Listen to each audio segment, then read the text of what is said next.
Jack, okay, and we're just gathered here.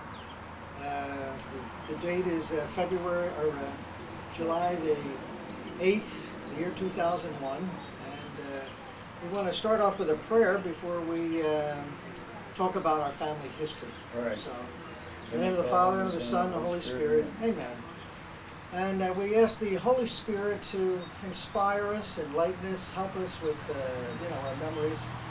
And we want to try to provide an intelligent, coherent presentation of what we understand our family history to be. So we ask this through the passion and blood of Jesus Christ and all the holy angels and saints. Amen. Amen. Doing. We did say. That's on. Okay. Well, let's start off with Brother Bill. Okay, Bill's the oldest in our family. And Bill has 12 children. Maybe you'll be happy to tell us your children's names, Bill. Okay. Kathy, Teresa, Billy, Frankie, Tommy, Mary, Jill, Veronica, Sharon, Lisa, Paul, and Joe. Excellent. And Joe's our number 2 son. Number 2 with 5 children, Anita, Patrick, Maureen, Michael, and Katie. And my sister Patty here.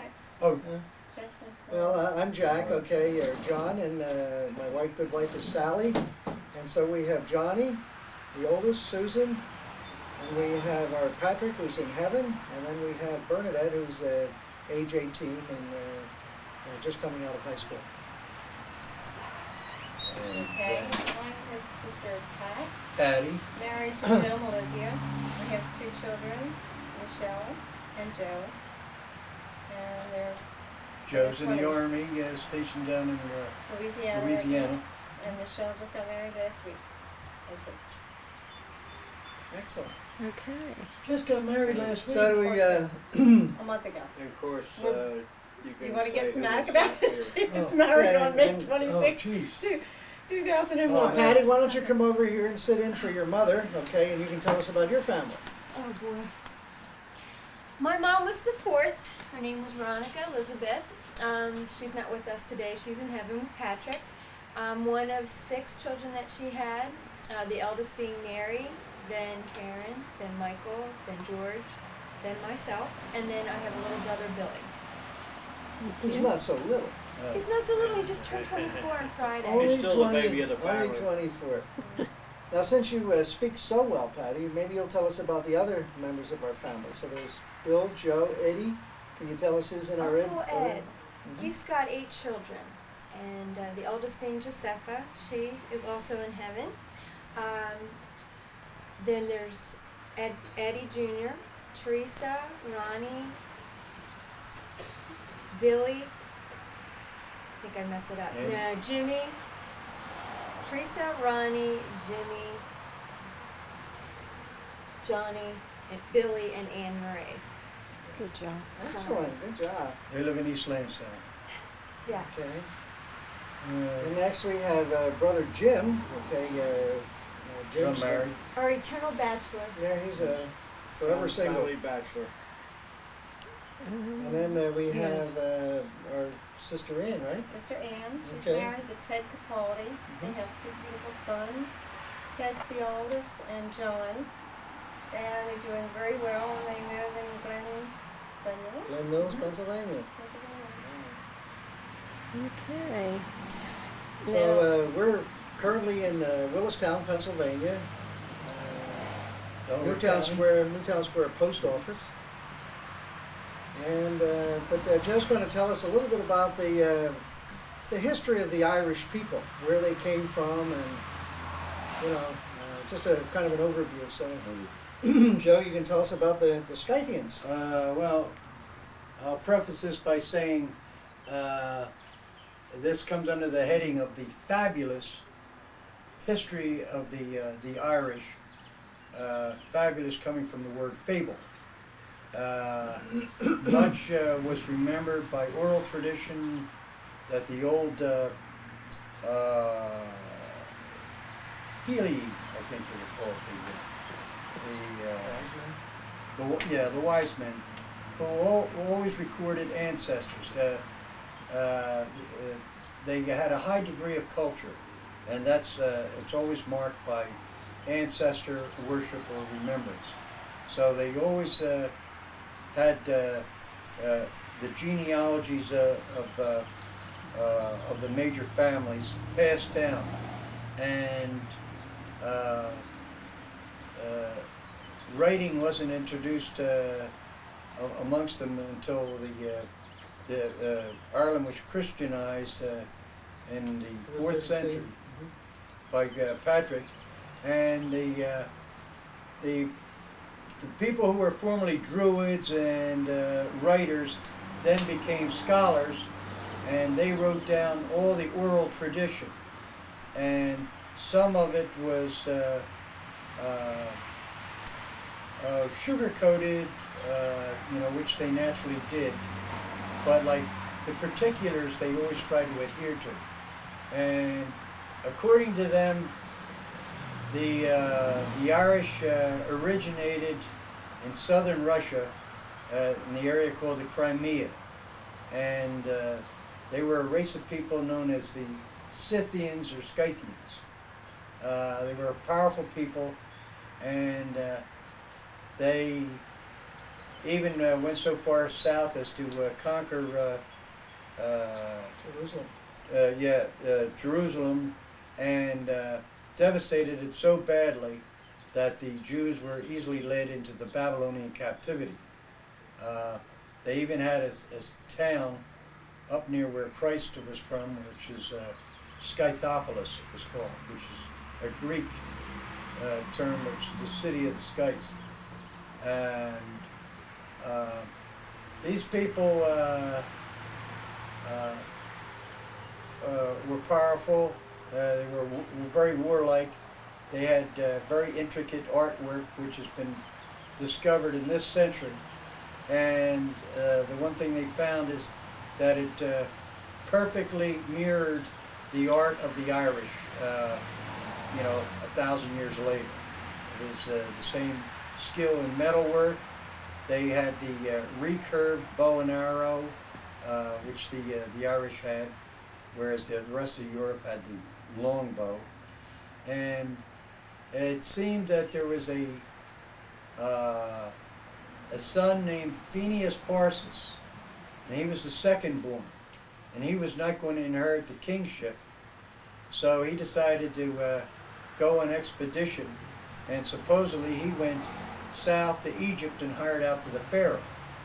And according to the fabulous tradition, he met Moses, and Moses stated, he was bitten on the foot by a serpent, and it turned green, and Moses healed him, and said, at some time your children will occupy the westernmost island. So they had this in their tradition that that they would inhabit a westernmost island. Now these people, because of the jealousy of the king, and they grew more numerous, and they were thought unreliable, so they knew they were going to be crushed, so they en masse migrated to the island of Cyprus, and they stayed there a generation, and then they went back to Scythia, and they were welcomed back as relatives, but they were treated with suspicion.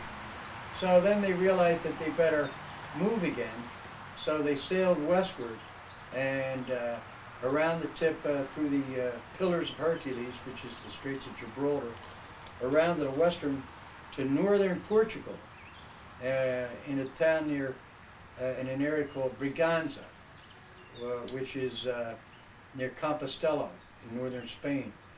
And they settled there for, I think, a couple generations. They mined tin, which they sold throughout the Mediterranean. And their king was named, Milesius or Meliad, which is the Gaelic. And they decided to find this westernmost island, so they sent out an expedition, and it went up off the coast of France, touched the tip of England, and they were told there's a westernmost island, and they landed in Ireland.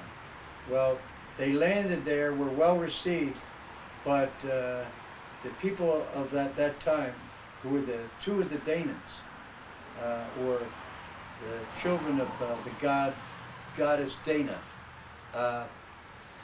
who were a very talented race of people, they realized that if they let these people go, they'll come back with greater numbers and try to take over the island.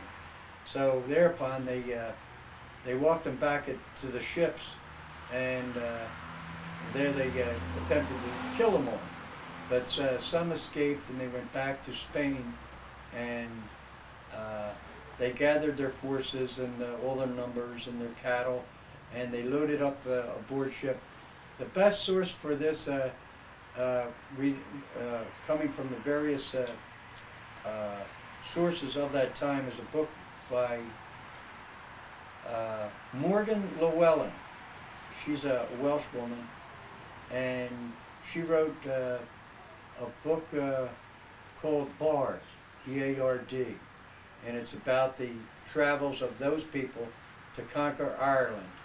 And she also wrote a further book several years later called Lion of Ireland, which is about King Brian Boru, who was the first absolute king of Ireland in the 10th century. And the Halleys have their connection in history through Brian Boru. But they came there, came to Ireland, they conquered the people there, and that's how they said they would remember the names of the queens who were current there, and their names, one of them is, her name was Era, I think, and that's where they get the current name of Ireland today, Era. Now Ireland comes from the name the land of Ire, or Ir. Ir was one of the sons of Milesius, who was slain and given a portion of land in Connaught, in the rugged western part of Ireland. But the sons of Milesius died in Spain before the voyage began, and one son landed up in Ulster in the north of Ireland, and the other one landed, Niall is the one who landed up in Ulster, and his son was Heber, and the other son was Herriman, and Herriman got the bottom part of Ireland, and they decided to divide a line between it.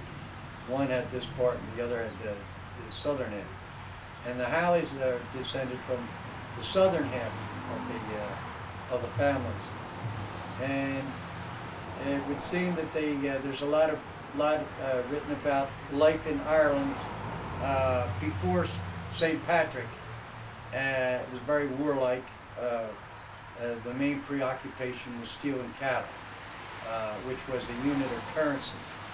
A woman was worth 5 cows. And slaves were worth 5 cows and that sort of thing. It was their currency. But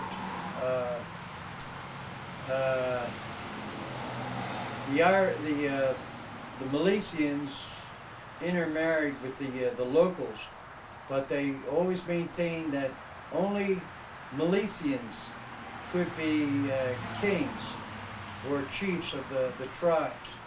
And that's why they started maintaining family records of who was related to who. And one other thing I'd like to mention is, because we're interrelated with the people who were there before, the Tuatha De Danans and the Firbolgs were an earlier people that the Tuatha De Danans had conquered. Those were hunter-gatherers who came across northern Europe, across the land bridge, right from Scotland right into Ireland, when it was all mountains of forests and oak trees, lakes, and they were the first people there. They were hunters and gatherers, and around 3500 BC, they finally learned farming, and they were able to build settlements in various clearings. And they also learned to move heavy stones and build monuments. And they built stone circles reminiscent of Stonehenge in various places that are still standing today. There's a number of stone circles in Ireland that have been left there. That predate Stonehenge. No, the one thing that predates Stonehenge was the monument at Newgrange, which is north of Tara, or a little about 20 miles northwest of Dublin. And this was a large mound the size of a football field, perfectly round, with 10-foot high stone walls, and it had like a chamber going down the middle for about 75 yards.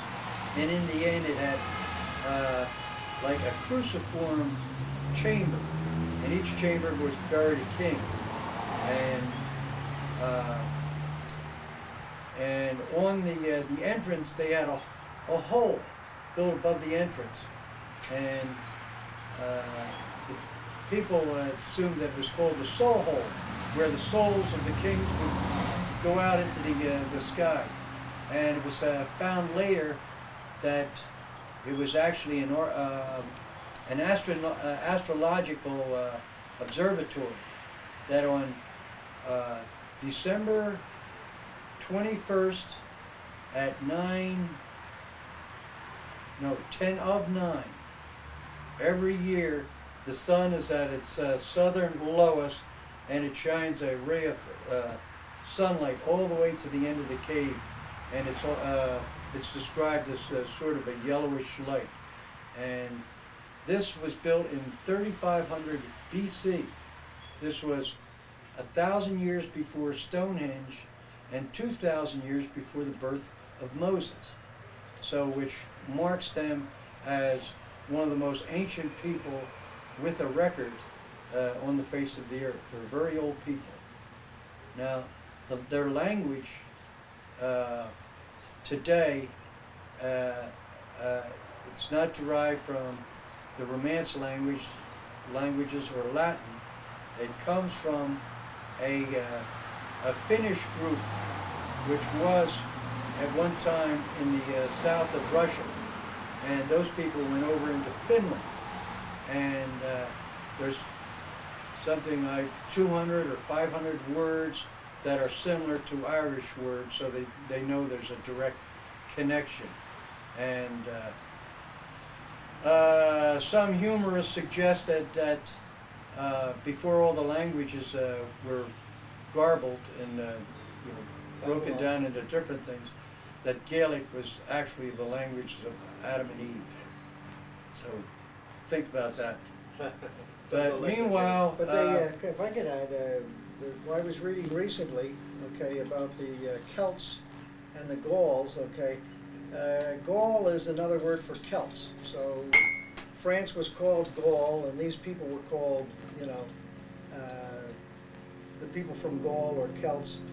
And that was Galway, okay, but also the Galatians, okay, in other words. So they had migrated all the way over from this area, all throughout Europe, frankly, all the way up to Sweden, Germany, the Alps. They, frankly, the Celts had invaded Rome. They had sacked Rome, okay. one time. Yeah, at one time. And this is before the Roman Empire and even before the Greek Empire. So here, these people had a trade that was, virtually all over continental Europe. So There's another section in northern Spain that they lived, which was Briganza. It was also in Spanish called Galatia, which is also the GAL word connection in their remembrance of their earlier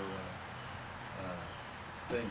But when Julius Caesar fought the Gallic Wars in France against these Celtic people, they were amazed at the ferocity of their warriors. They through paint on their bodies, they were totally naked, and outside of their shield and their sword or spear, they wore a gold torque, a clamp around their neck, and this is what gave the Roman soldiers an upsetting appearance of these people pouring out of the woods, screaming their battle cries, and falling on the Roman swords. So it wasn't until late in the 400 ADs that those people were kept on the other side of the Danube River, or the Rhine River. And it was 1 year, and it was the end of the Roman Empire. Is that year it was cold, and the river froze. And finally it was frozen enough, and they poured over across, and they wanted a better life, better farming. They wanted treasure, loot, captives, and that was the end of the Roman Empire, and all Europe went into the Dark Ages. Libraries were closed, books burned, and there was absolutely no education until these Irish monks under St. Patrick were writing these handwritten Gospels and books that were brought by Egyptian monks across North Africa and up into Ireland, which were transcriptions of Plato and Aristotle, Archimedes, scientific and philosophical works, histories. And so there's a book called How the Irish Saved Civilization, which pays tribute to the Irish for having done this. Otherwise, much of that knowledge would have been lost. It wasn't until the Renaissance, when the Spaniards threw the Moors out of Spain, that they took over these Arabic libraries, which had many similar translations only in Arabic, and we regained our Western civilization or history. But to get back to what I was saying, which was what? Where were we? We were up. Oh, we were up to the life in the monastic period in Ireland, where Ireland was then known as the land of saints and scholars. They had all these former warriors who gave up the killing life to become saints, and the monasteries were loaded with clerics, and they put them to work as scribes in rooms called scriptoriums, just as they had in Palestine, where they have the Essenes, where they found the Dead Sea Scrolls. They had scriptoriums and inkwells where they copied scripture. And they did the same in Ireland, and various kings of Europe and England, Wales, Scotland, would send their children over to be educated, to be brought back. And then then about the time of Saint Columb, who's also named as Columba, he was exiled from Ireland, went over to Scotland, and then set up a number of, I think, 40-some monasteries there in Scotland, and the people became Christianized. And it was St. Wilfrid went over into Germany, and he Christianized the Germanic people, or Teutonic people, and opened up a series of monasteries. And the Irish went all the way over through France Switzerland, and even down, all the way down through Italy, building monasteries down there, all the way down to Taranto, down in the boot, Bobbio. Monte Cassino, okay, was one of his, No, that was Yeah. Saint Benedict. no, Monte Cassino, okay, there was the Irish who set that up. Built that up? Yeah, Well, well, maybe reclaimed it, you know. yeah, I know, it was, the originator was Saint Benedict of Monte Cassino. And that was where another monastic tradition was built. And that's how learning and knowledge was transmuted throughout Europe. And where the monasteries were great centers of learning, they became centers of trade, and in effect they became the cities of Western Europe. And then they built great cathedrals through the medieval days, and that's why we have, Cologne, Germany, Berlin, Amsterdam, and Paris. Paris was founded by Irish monks over there. But to get back to what I was, to get more to the point about the Halleys, there was always a warlike spirit in Ireland. They weren't all saints. They all had, they were still fighting battles amongst one another, and it was in the would be the 8th century, no, the 10th century, in the 900s. In County Clare, which is the area where the Shannon Airport is, there arose a family king named Kennedy, and it's not spelled the same way as the modern name of Kennedy. C-A-I-N-E-E-I-D-Y. Yeah, E-I-D-I, yeah, or E. But Kennedy had a number of sons, and by this time the Vikings had conquered Ireland and built the main cities there for trade. And they decided to finally take Ireland back from the Vikings. And King Kennedy had a number of sons, and the chief among them was King Brian, or Brian Boru, Brian of the Tribune. He established himself as High King over all Ireland, the first one that had total dominion of any real consequence. He defeated the Vikings at the Battle of Clontarf in 1023, and that broke the back of the Vikings in Europe, because after Brian did it, all the other kings of Europe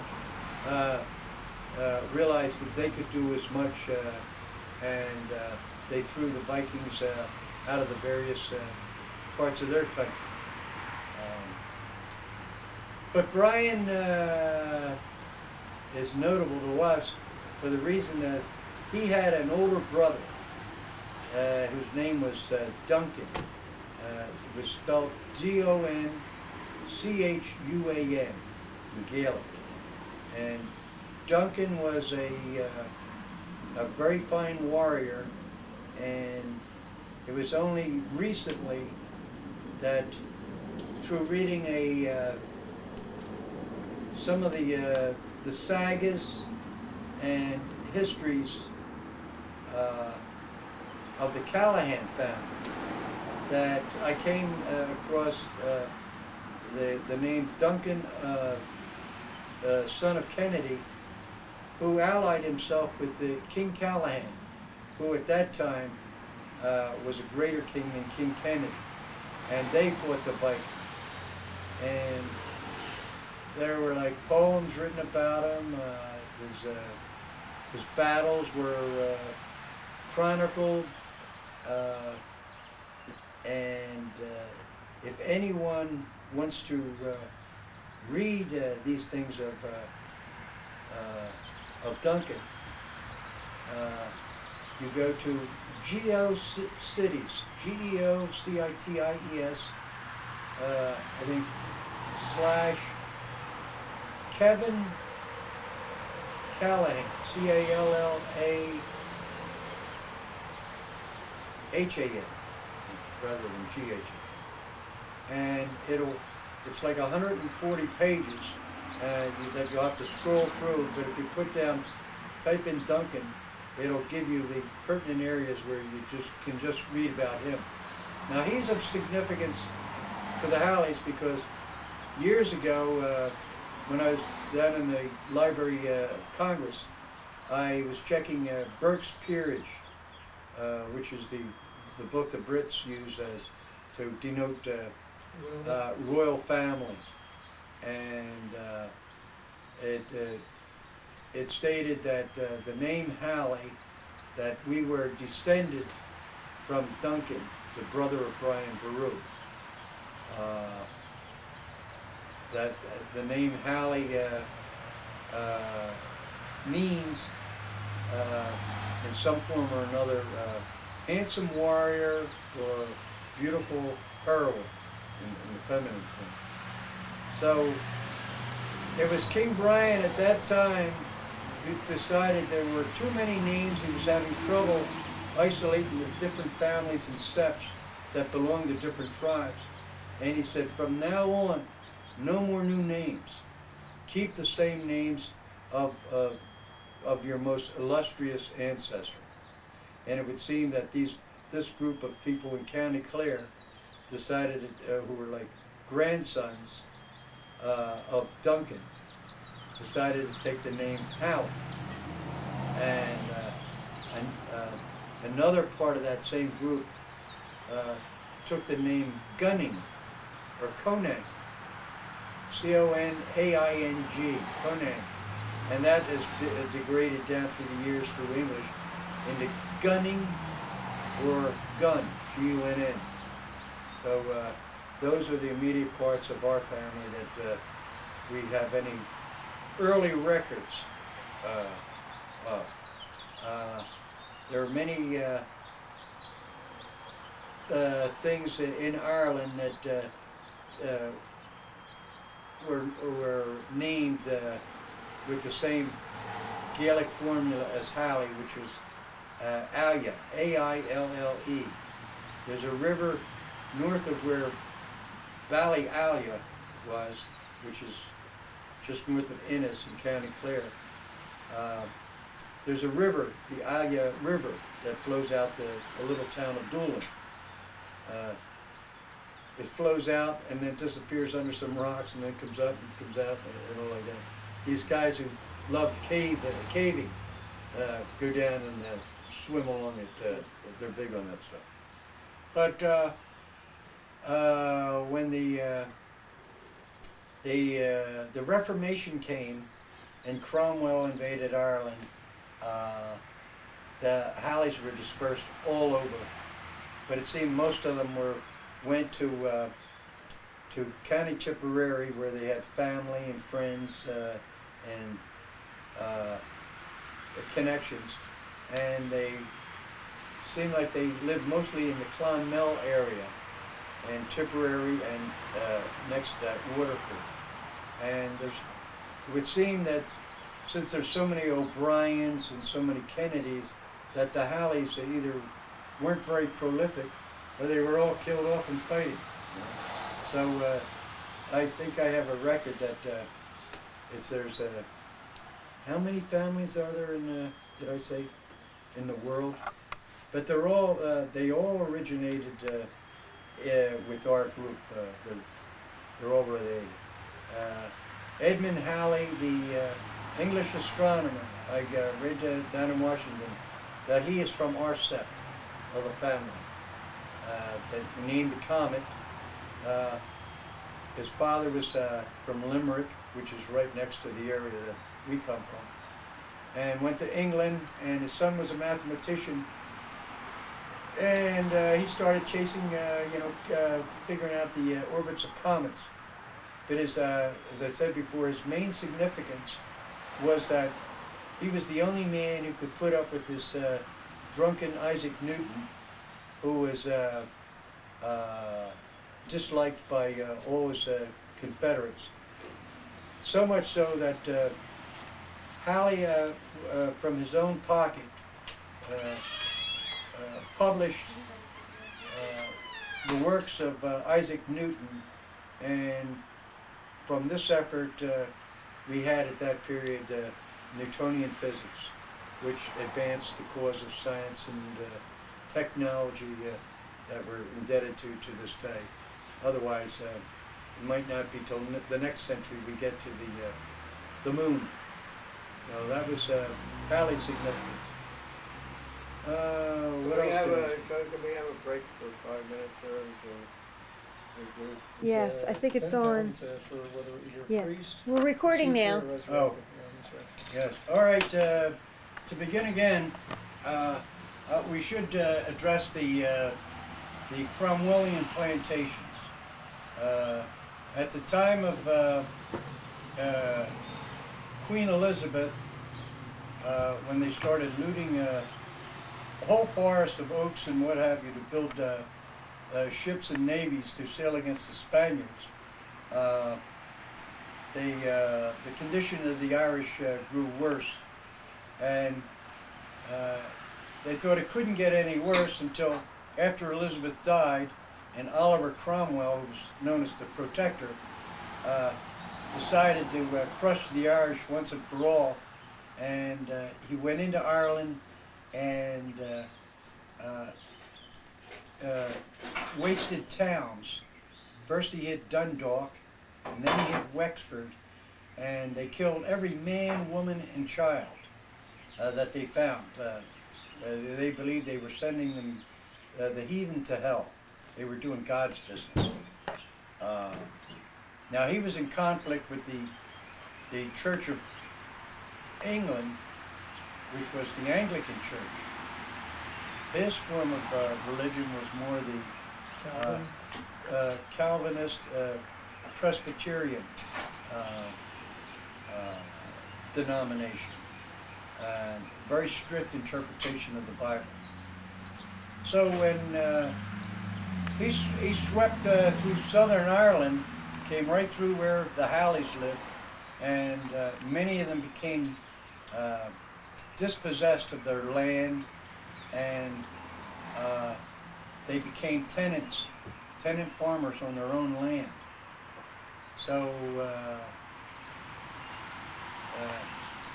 in order to maintain your land, you had to pay your taxes, and to pay taxes you had to be on a census. And since the English wrote down your name, they were the ones who changed practically every Irish name is in an anglicized form. So the O'Alyas, or descendant of Alia, then became, with an H, because it had an H sound, Halley. Like Kelly was C-E-I-L-L-E, that became K-E-L-L-Y. And so all the Irish names are anglicized. Cromwell, it's a little known fact in history that because the English were having trouble with the natives in the Tobacco Islands, which is like the Bahamas, he decided to take, it was estimated between 40 and 60 million, or 40 to 60,000 children between 12 and 16, and send them down there as slave labor, which is an extremely hostile climate coming from the North Atlantic down into the tropics, where they had dengue fever, malaria, a number of other things, and there it seemed that they succumbed, or they were forcibly intermarried with the new wave of slave labor, which were the blacks from Africa. So to this day, on the in Nassau in the Bahamas, there's a big lake in the middle of the island. It's called Killarney. And that's like one of the few reminders of the Irish that their presence was there. But I should say that the Irish were under the heel of the English up until 1921, when they finally fought and got their independence, at least for the 26 counties in the South.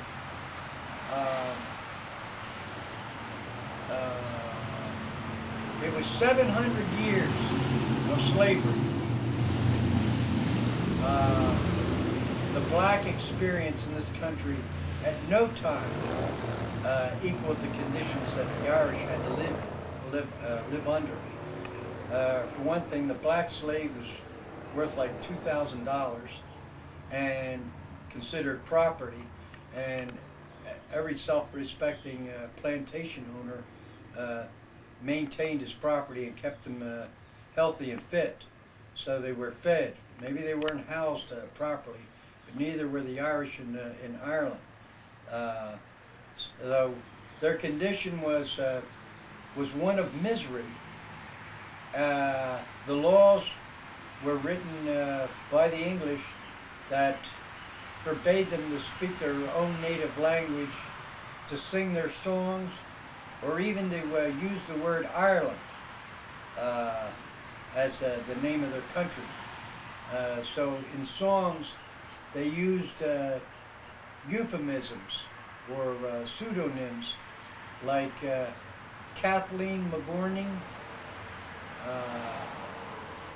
or the old woman of beer, or Rosalind Dubh, which is Gaelic, which I think means dark woman. So these were the conditions under which they lived, and just when they thought it couldn't get any worse, it did get worse. In 1845, and for the next 3-4 years, the potato crop failed. And since that was the main food source for the Irish tenants and dispossessed, they starved. There were over 1 million starved, and 1.5 million were forced to immigrate. And on some of those ships that they immigrated on, they called them coffin ships. As many as 95% died before they got to Nova Scotia, which was the first port, and they dug mass graves up there and buried them before the ship went into Boston. And even then, some of those that were still alive died before they could get off the boat in Boston. So it was the potato famine that was the crucial point in forcing the Irish to immigrate from Ireland. And it was just about, just prior to the Civil War, that the five Halley brothers from Tuberhenna, just outside of Clonmel, all came to the United States, whereupon they were drafted into the Union Army. One of them got on the wrong ship or something, and his ship landed in New Orleans, and he was drafted by the Confederate Army. And oddly enough, we know that all 5 of them met at Gettysburg, and they all survived. I don't know which ones were wounded, but I'd have to go through the Confederate records to see, what their service record books were. But there was a William, Patrick, Michael, Joseph, and John, which are names that are still currently used with the present generation.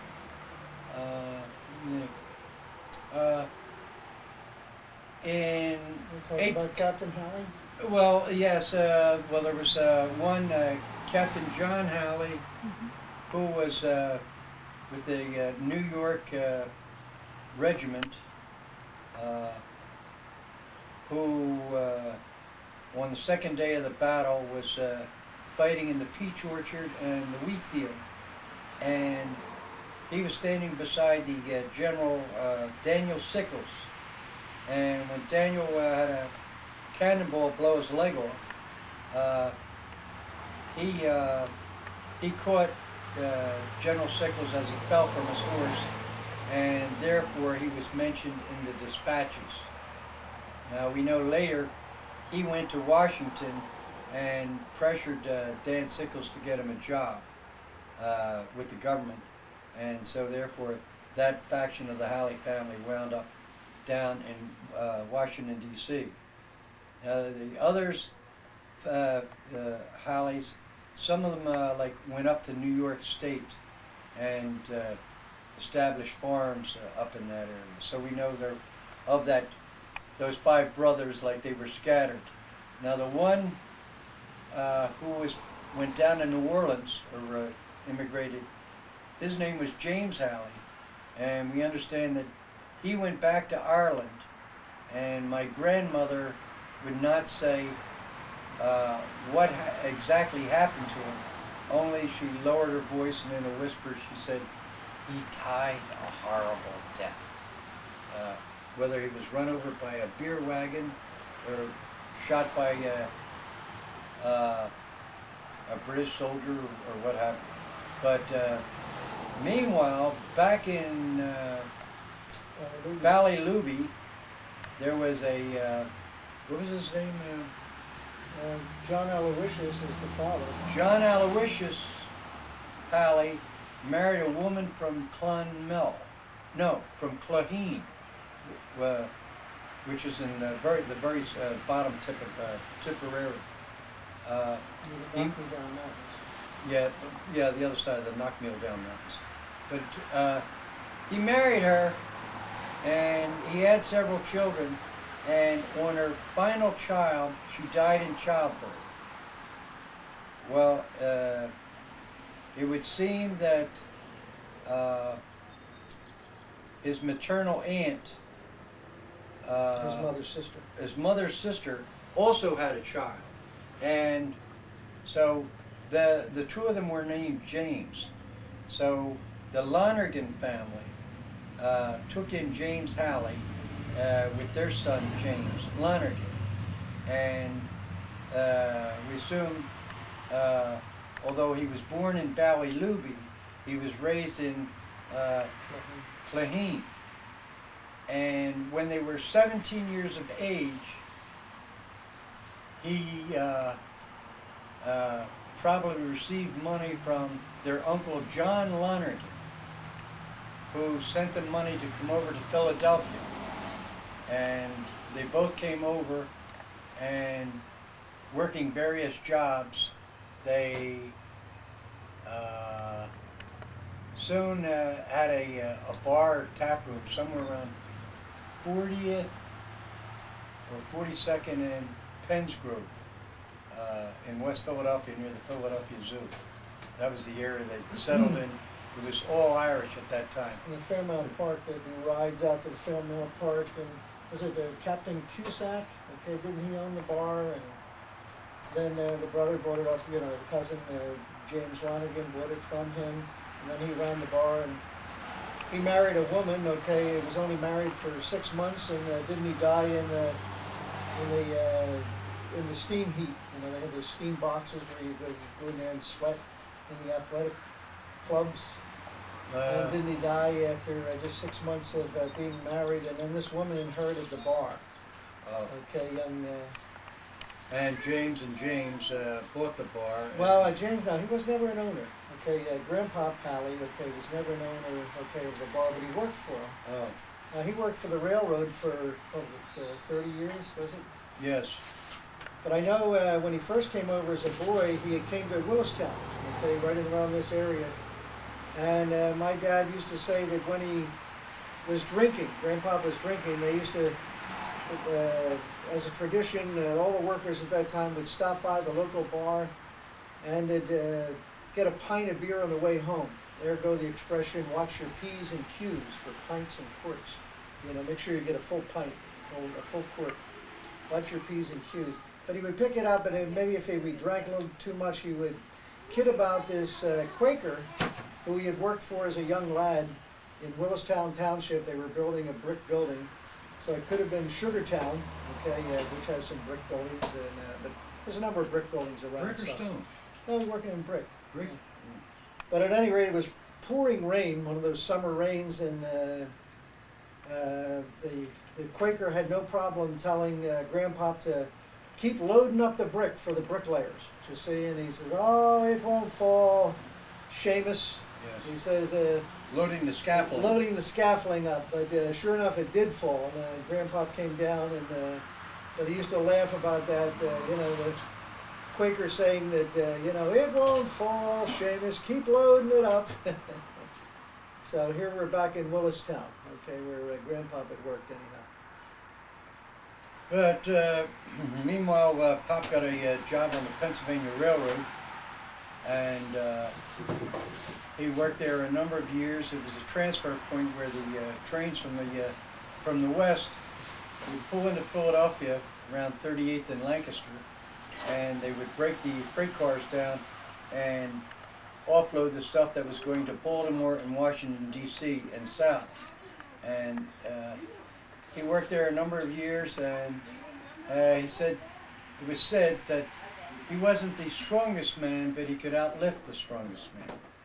And the test was in taking these two ox head barrels that were laying on their side and taking two of them and raising them up and setting them upright so that they could get them on the a forklift or a hand truck. So it was as a result of a foreman.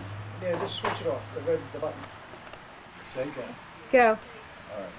So my grandfather's experience down there was that You were saying about it was lifting a those tough- two hogshead? yes, he could lift two hogshead and upright them, which other men had difficulty doing. That would be But about a 4-foot barrel. He would because they were loaded with brine, he would like get the fluid rocking, and at the last moment would uplift and using the momentum of the brine sloshing back and forth, he would set it up.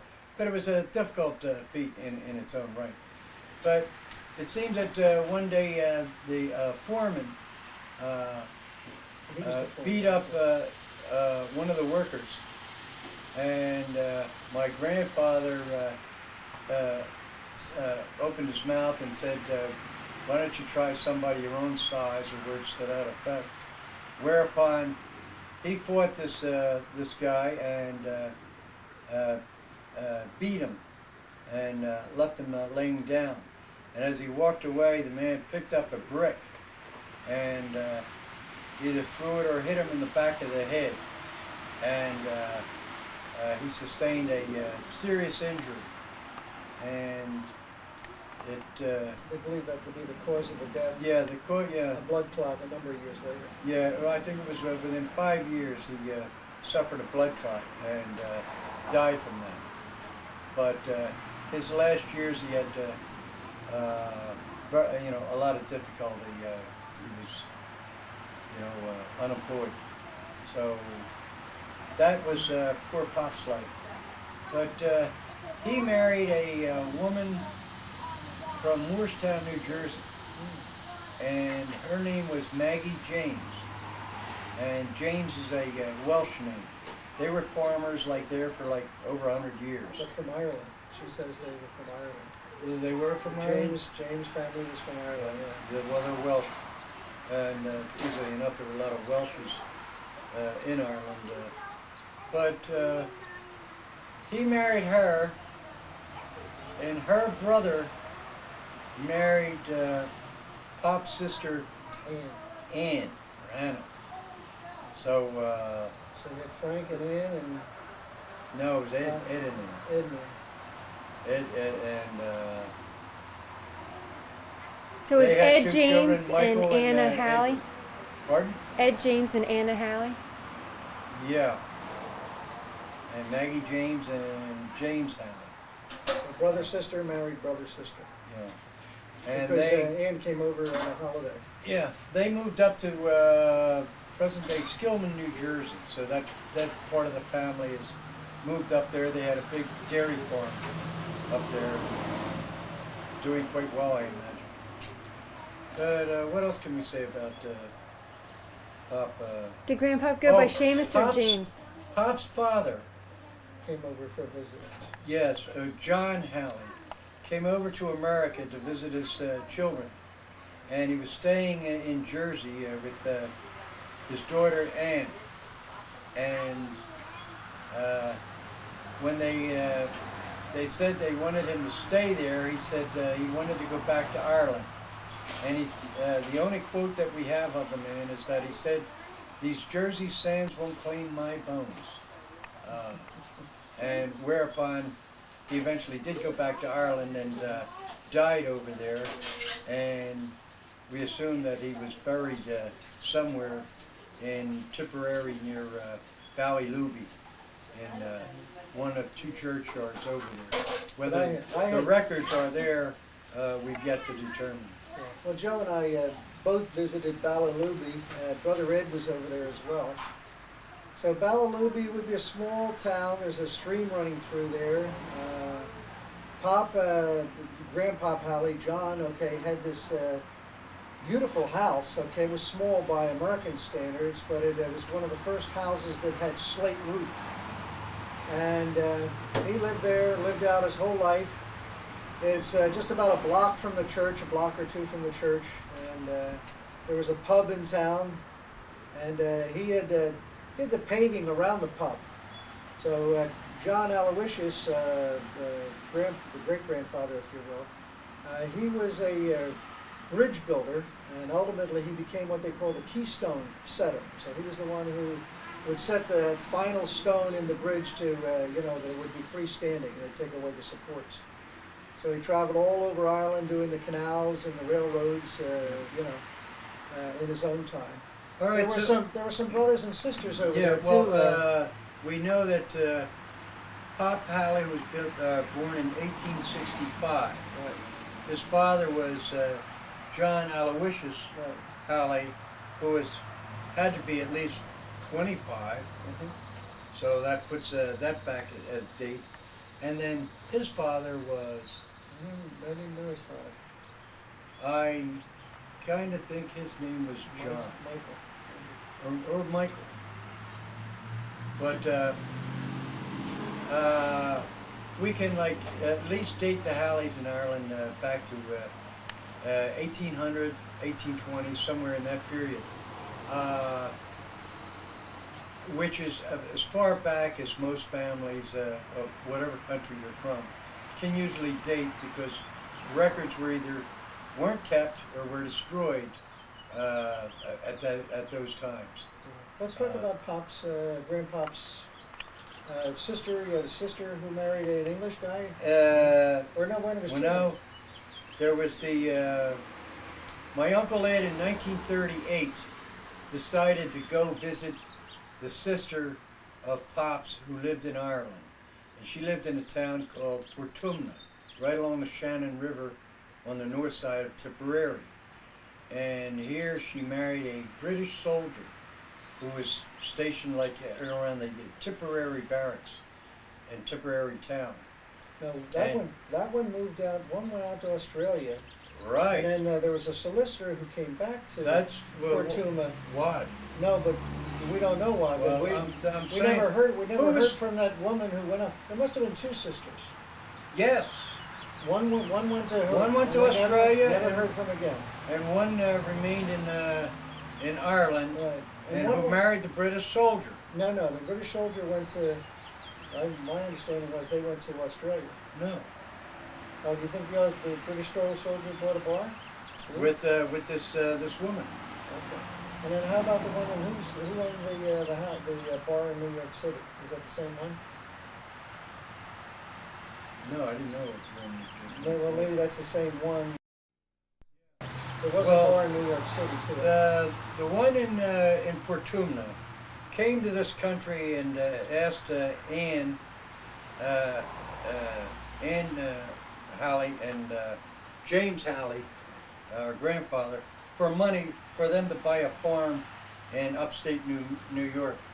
Well, since you know, they were both on you know, marginal wages and what have you, they couldn't afford to give them money. And it seemed that they were so angry, they decided to go back to Ireland. Now, whether or not they had a bar at one time in New York City, Yeah, that's tried what I that for a remember. while, Mhm. but they went back to Ireland, and oddly enough, they had a bar in Portumna. Now, when my Uncle Ed arrived in Portumna, he got off the train, and he went to the telegraph station to make sure that they received his notice. He didn't want to drop in on them unannounced, and he asked the station master, "Did they get my telegram?" And he says, "Oh yeah," and my uncle was surprised that nobody was there to meet him. So the telegraph guy says, "You know, it's a funny. Your name's Halley." He says, "It's funny." He says, "There was 2 solicitors from Australia who came out here, which was then by boat, to settle an estate, and they were looking for Halleys. So we can assume that they found them, and but meanwhile, when my uncle knocked at the door, they wouldn't answer the door or anything, and that it's obvious they didn't want to see him.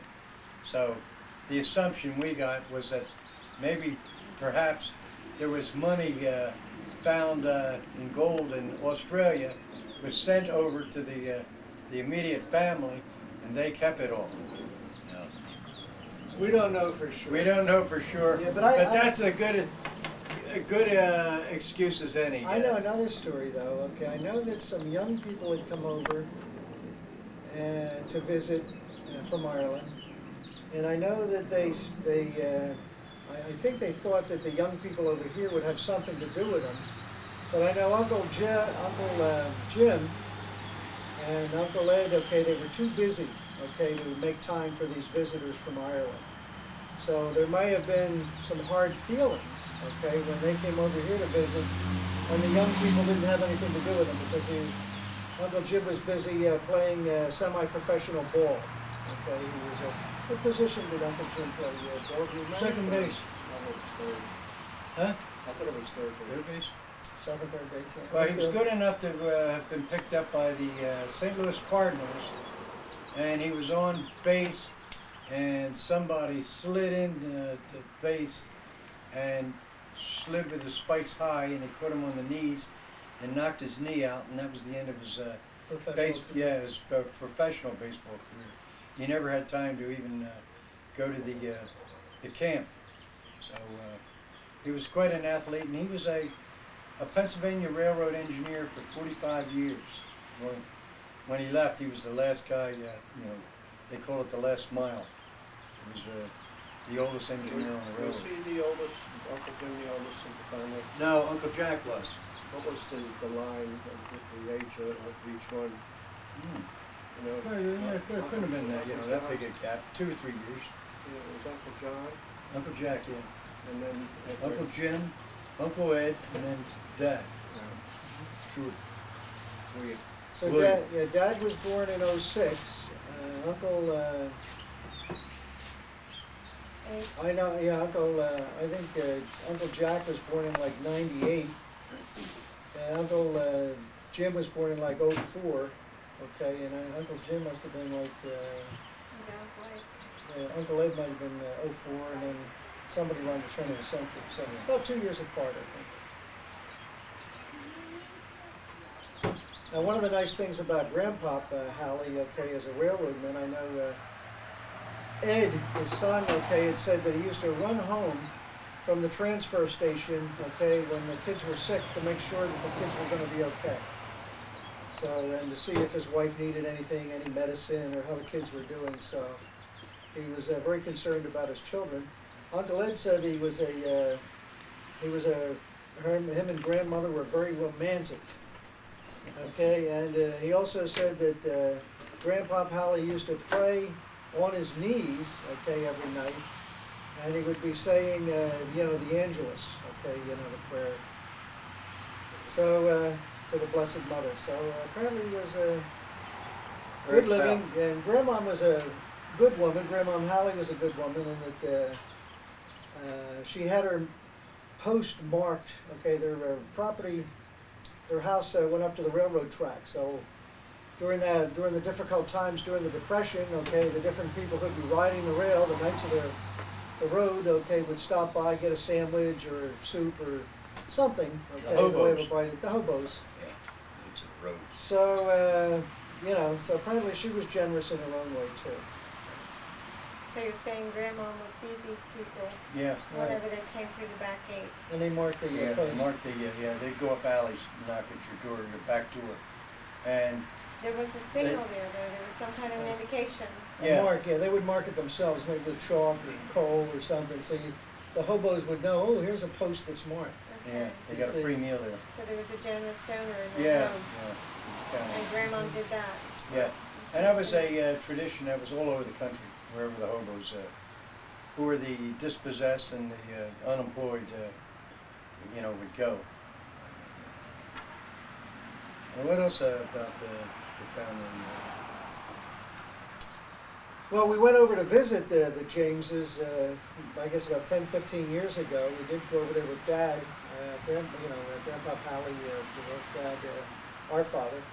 And we were well received, okay, in their farm. They're, of course, working very hard, 7 days a week, 14, 16 hours a day with the farm. And the problem is of course, they never make enough money to have hired hands. By the time they buy their equipment, so you're a slave to your own property holdings. But they had rented a number of farms in the area to raise the crops to feed the cattle, their own cattle. And apparently we're very successful dairy people, except that it's just hard work. They seem very, very tired. But we were well received by them. And they would be Dad's cousins, my father's cousins, and of course our second cousins. Yeah, what other about the significant facts can we come up with? What about the Kerns? The Kearns family, well, we know the Kearnses were originally from. Well, I know where the Crumlish came from. The Crumlish came from Donegal, okay, from Letterkenny, Donegal. The fellas who are the judges. There's 3 judges in the family. The father, So who were the Crumlish? the grandfather. The Crumlish. Crumlish is his grandmom Kearns' Maiden name. maiden name. She okay, was a so- Crumlish. So apparently they were fairly well to do. I was told that the house that they had on 56th Street, the house across the street where her sister lived, okay, there was only the 2 girls. They didn't have any boys in the family. That had been part of the original farm. There was a farm there at 56, so they were living in the original farm Yeah. house before all those streets got built up. Yeah. They were fairly well to do, and her, I guess it was her cousin, James Crumlish, who was first cousin. She gave him, when he graduated college, she gave him a set of law books. You know that. And he later became a judge. Now his son, who also became a lawyer, was Jimmy Crumlish. He ran for the mayor of Philadelphia and was defeated. And he is still I believe, a judge. Yeah, he was the head judge too. Yeah. And then I know the son is also a lawyer, the 3rd generation, if you will, is also a lawyer. I know I was with the Dukemans the other day, okay, and they tell about that grandmom went to Jim Crumlish's office and asked him to, give her some legal advice, but she was surprised that he charged as much as he did, so she was a little disappointed that, He charged her. yeah. Whoa. Wasn't Grandma Crumlish, wasn't she in a nunnery? She had been in the convent. I was talking to young Joe, my cousin Joe Warrington, and yeah, Grandma was in a convent for some time. I don't know whether she made her final vows or not, but she she had come out after some time, maybe a couple of years. So you usually don't make your final vows until you're 4 years, 5 years, something like that. Yeah, 6 years. So, at any rate, so she had been in a convent, she did come out, and it was her house that the Dukemans lived in. So she was able to buy a house. We know that she had helped Grandpa, the Crumlishes, her nephew, with school. So she helped pay for his education, or made a donation of sorts to his education anyhow, so we know that as well. How did she meet John Kearns? Well, John Kearns was a rough and tough guy, okay? Pud was his name. We can only surmise that she married down. A woman can marry up, but she better not marry down. He was a rough guy. A guy can marry down, but he better not marry up, because it doesn't work. If she was born to better things, and he can't provide them, then there's always that conflict. Was that, So- What did Grandpa do for them? He was a bricklayer, and when San Francisco was destroyed in the earthquake of 1906, he decided to go out there, and eventually he brought his family out to San Francisco, and I forget, one of his daughters was conceived out there. Was that mother? probably Anna. Mother was born in 1911, so, Or was- 10? I think it was 10. no, 1911. What was her birth date? January 31st, St. John Bosco, 1911. 1911. So, yeah, so it was, I think it was Aunt Anna, that was conceived out on the West Coast. Yeah. So they rode out on the train, followed her man out to the West Coast to be with him and support him and what have you, but he was a two-fisted drinker, Yeah. and it seemed like his brother wasn't any better than that either, so. Yeah. Who put it? Who put it on the internet or something about the Halleys that That was Mary or Karen. Her Mary or sister. Karen? Jeez, that's an awful thing to put out on the thing about that. Oh, is that the story on there? Yeah. What story about what? About Pud? Yeah. How lucky Wasn't he not- known as Blackjack Hallie? No. It was always John. I thought you were talking about the reunion. No. About not knocking her eye out or something. Is that true? Yes, it is true. But it's not the kind of thing you want to put on the internet. Where No, did you it- find it at? Well, she must have heard it from one of us, No, I mean, where do you know where you found it out on the internet? Because I didn't find any. My daughter Maureen found it. Really? Yeah, looking up Halleys or something, on some website. Huh, I will So, find it. you can, find it from Maureen. Maureen might have been. So what happened with Anna and Well, John Kearns. this guy was a drunk, and like all drunks, their behavior becomes worse and worse. And at one time, he punched her and knocked her off the steps, and her eye came out, and it looks like a long tube. And she covered it with a handkerchief and walked 2 blocks down, got on an L, and rode the L down to 15th Street, and then walked like 10 blocks north to the Wills Eye Hospital, and they placed her eye back in her head, and she didn't lose her sight. And at this time, he was so bad that she then decided to leave Philadelphia, and her children were old enough to be paired off or placed out. And she went to Boston, where she had a cousin who was a congressman. Oh, I never knew that. Yeah, and he got her a job at Medford State Hospital.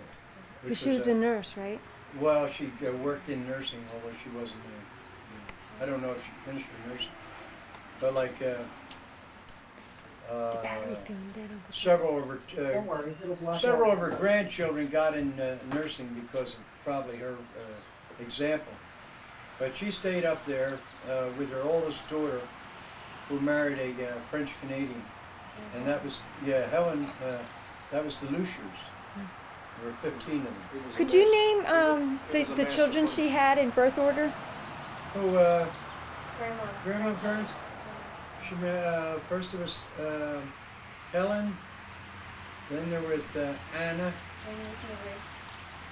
and then there was Marie, and then there was Vera, and then Francis, and there was a son, John, who died. He was like 2 years old, and he reached up on the stove, and he grabbed a pan of boiling water, poured it down on himself, and was scalded to death. Excuse me. And that could be a reason why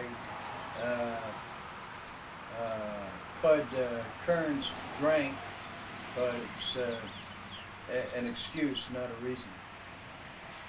So that was my mother's family.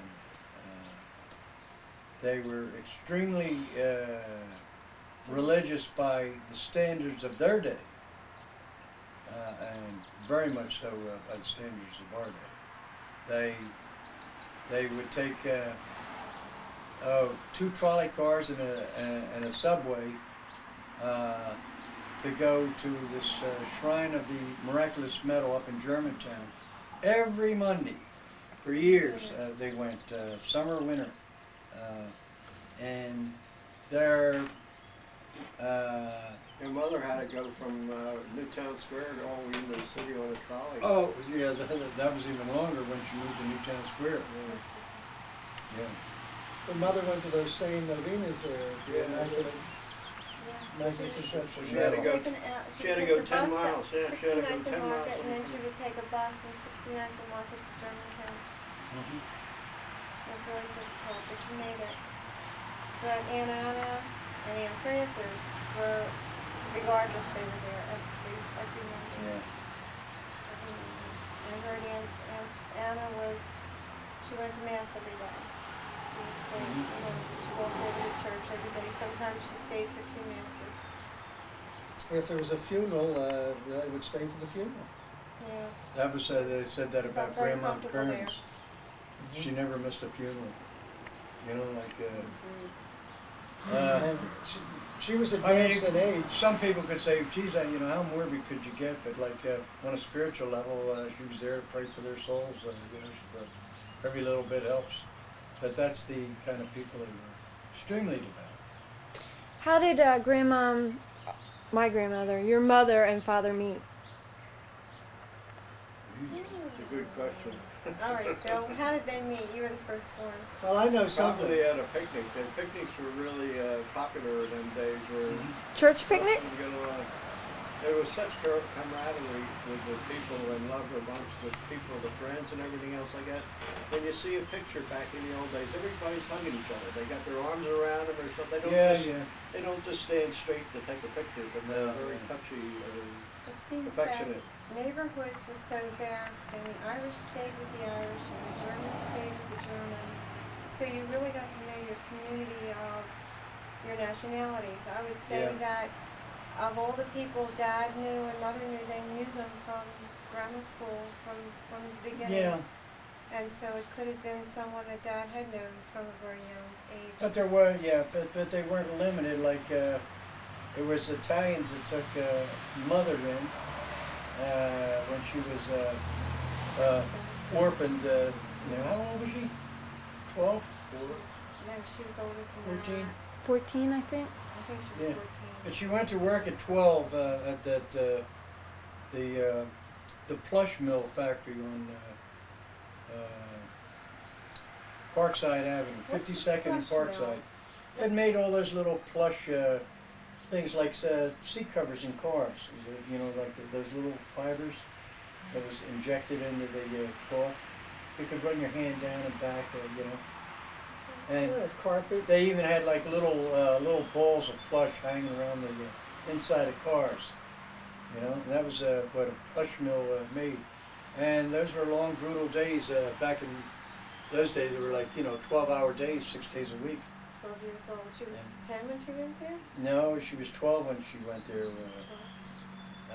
And that's pretty common. I don't think she Most has- people didn't finish high school, I- grade school, let alone Yeah. high school, because of the poverty.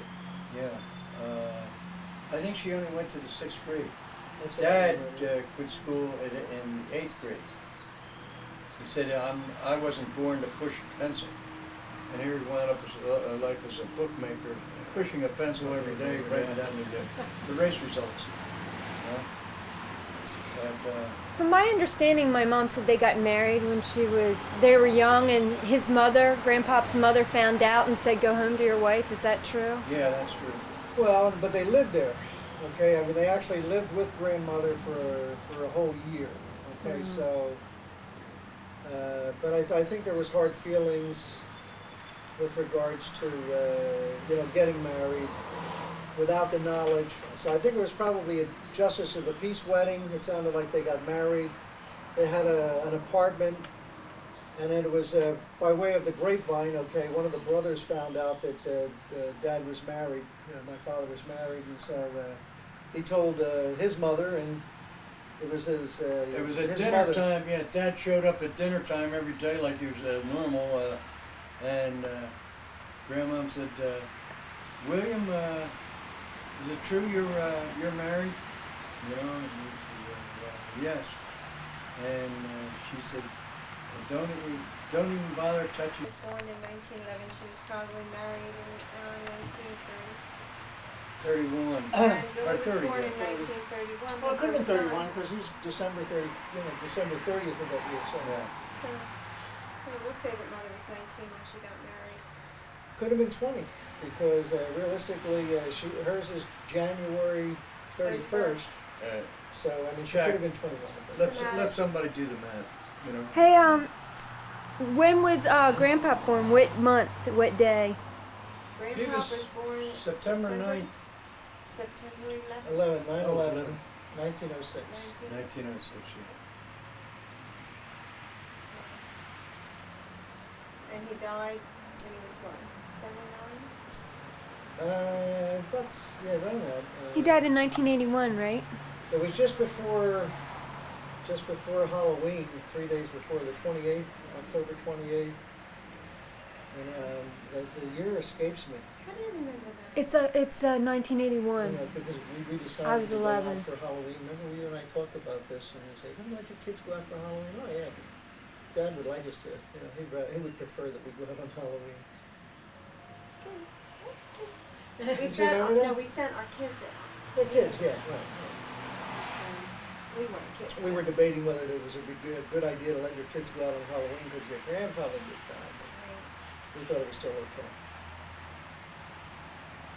So, And he was about late, 78. mid-70s to... What did he die of? Emphysema is what they were treating with him for years. However, when they opened him up, he had cancer everywhere, they said. Well, he had colon cancer that was diagnosed, I remember. And the colon cancer that he had earlier had been operated on and repaired, and that wasn't an Yeah. issue. That They wasn't call an it diverticulitis. I know that's what he had. He had an attack of it when he was down the shore.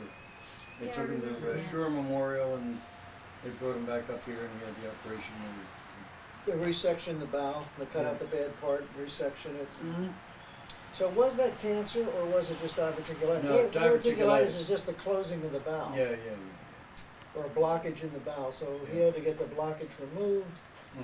So it may not have been cancer, Kathy, the original, Right. okay, but I didn't ultimately know they that. say he did have cancer. I know But he had they weren't treating for prostate it, he didn't know. cancer. A lot of elder men get that. Yeah. Oh, did you have prostate? I didn't You remember realize that, prostate? but I Okay, know they a said lot all of over, people so. Going back to how Grandpa and Grandma met, you said something when we had a break here about her living on her own and a family that took Grandma in. The Texas. well, she was friends with the Tecos. She had there was a girlfriend or something like that, and so it was really like living with them. But they were, you know, good Yeah. people, very fond memories.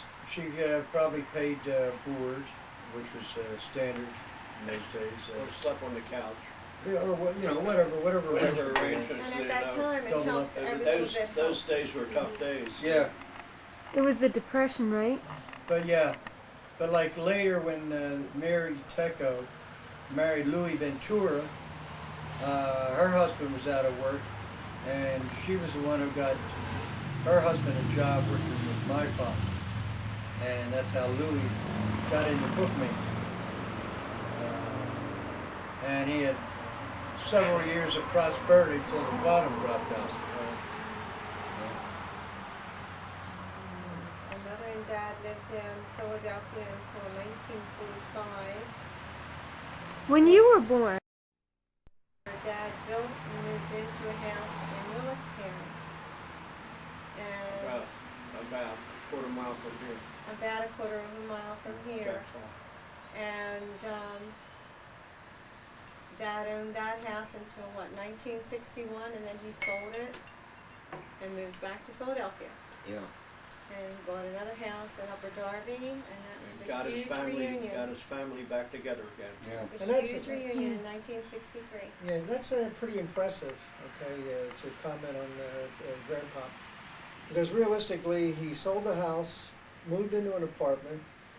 Brother Joe came out of the service, so he was sleeping on a cot. Then Jim came out of the service, then I came out of the service. In the meantime, okay, he bought a house in Upper Darby, a 3-bedroom house, because he knew that we were going to be coming back.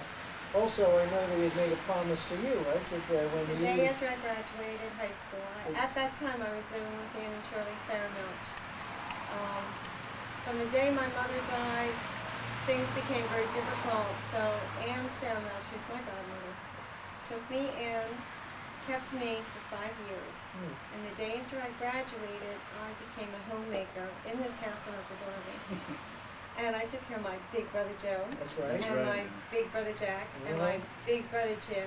We're gonna start. And then We're gonna start we also today. got my little sister Ann to move in Ann came out when she graduated 8th grade, and then she went to Prendergast High School.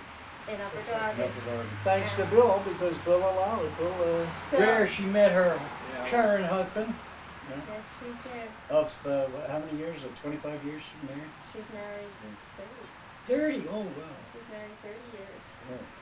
Yeah. What year did your mother die, and how did that affect the family? Huge. Bill cried. 57. I remember Bill cried. What did she March die of? 24th. She died of 1967. stomach cancer. She had spleen cancer, and she got sick in October. And she came home, and it was very, very difficult. Cancer was a new word to us. In the 50s, no one knew what to do with it. They just said that once you were operated on, you never lived. And so she went from October through the holidays, which were very difficult for us, into March. And she died on March 24th. St. Gabriel's Day. 1958. At first they said she only had 6 weeks to live, and she managed better than 6 months. She did. She did. But Yeah, a lot but of it was- time. It was a hard, Difficult time. wasting, difficult. It was a winter where we had Yeah. snow all the way up to the doors and windows. We It was had 2 blizzards, back to back, okay, very in, difficult to get medication. in 1958. 2 Tell the blizzards. story about Brother Ed going down for medication in the blizzard. Well, Dad drove down, he drove down the road in the blizzard, okay, to go get medication at Mackey's drugstore, okay, where Ron, your mother worked at, right? Mm-hmm. But, you know, what choice did he have? She was in pain, and so he took to the road and drove down. Brother Ed did walk home. I think did he come home from the service, or... But Brother anyhow, I Ed- know he walked from Newtown Square to our house out in Willistown. 7 full miles. That's 7 miles, okay, and it was In a blizzard. blinding blizzard. About Okay. 27 inches About deep. 27 inches of snow, if you can imagine that. That was just a horrendous time. And I have a story I think is noteworthy. We had gone shopping, okay, and it was a big Christmas for me because I had bought a lot of gifts for everybody because I was able to work during the summer and I saved money, and it was the first chance I'd have to, be generous. So I remember buying Mother a mixer, okay, one of those electric mixers with a stand and all that. And I was happy about that, but it was a modest Christmas because we didn't have much money because there wasn't any insurance to pay for the medical expenses and the medicines and all like that. So Mother had gotten Dad to promise to drive a cab, not to do bookmaking well, but he drove the cab and made modest money, and so there was hardly any money to pay for the medicine. But I can remember, even though we had a modest Christmas and we hardly got any gifts as kids, as soon as the holidays were over, and Mother's still not well, but I know she went out shopping. And I remember she bought me a sport coat. Aw. So, As sick as she was, she knew that Jack really tried this year, and it was his first effort at sharing. And so Mother felt guilty about that and decided to go out and really crown Jack with she put the Christmas. So her dying really caused a catalyst. Brother Ed went back into the service. Brother Joe was in the Navy, correct? Yeah. Brother Jack didn't complete schooling. He went into the Air Force. So now the house out in Westchester had Brother Jim and my father, Dad. no, Jimmy went into the Army first. But he finished his And he finished his high he school finished at his his high credit. school education. I went to live with Ann and Charlie Saramelch, and 8-year-old Ann went to live with Brother Bill and Wheeler. Kathy was the sister she always had. Surrogate sister.